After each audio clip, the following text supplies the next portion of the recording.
আছে। এটা তো থাকলে আমার তরকারি কিনতেই হয় না বাজার থেকে। এ যদি ধরে ঠিকঠাক তো 7 দিনে 3 দিন তুললেও শেষ হবে না।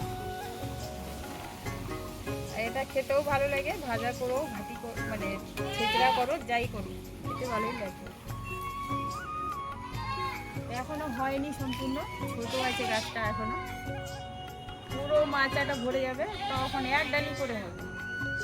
এক ঝাঁকা না? হ্যাঁ, বাজারে এটা প্রচুর দাম, 40 টাকা কিলো।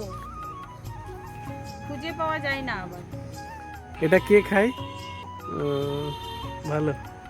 আমরা এটা প্রচুর প্রাচীন যুগ থেকে খাই। আমার বাপ দাদা 14 পুরুষ থেকে এটা উদ্বোধন করে আসছে।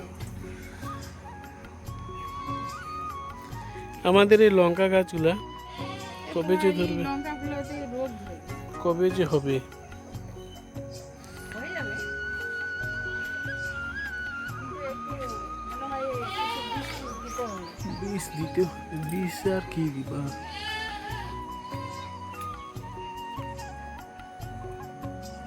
এই যে দেখো পুঁই শাকগুলো, এই যে পুঁই শাকটা এটা নষ্ট হয়ে যাচ্ছে, এটাকে অন্য জায়গায় লাগাতে হবে ভালো করে।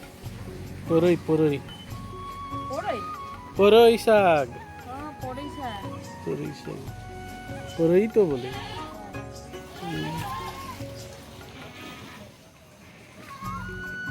আচ্ছা, এরকমই তো তেলাকুচা থাকে না? কুঁদরির মধ্যে ধরেছে ভালো আমাদেরটাতে। এই যে দেখো না পাকা পাকা ফলটা, আমার মুরগটা সেই খাবে। এটাতে অ্যান্টিবায়োটিক থাকে। হ্যাঁ, এই যে দেখুন, সেই খাবে, দেখুন মজা করে খাবে। ভয় করছে।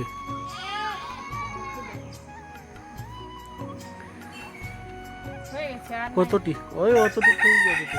যে দুটা লোক যেগুলা আছে এগুলা পরে তুলবো। এগুলো পরে হবে, আবার 3 দিন 4 দিন পরে হয়ে যাবে।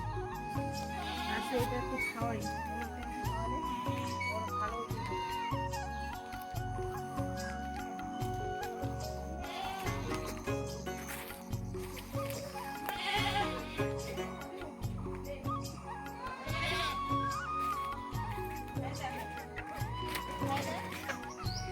খাচ্ছে?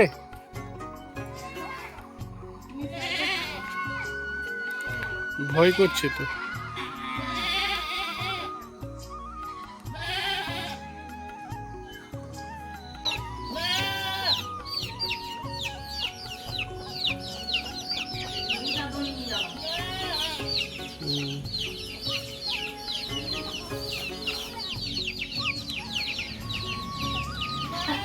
আগে আমাদের বাটা ছিল, আমি ছোট ছিলাম, ছাগল চড়াতাম, আর সালা 10 টাকা করে নিতাম, ওর মধ্যে সব সালারা ভাগে বসে যেত।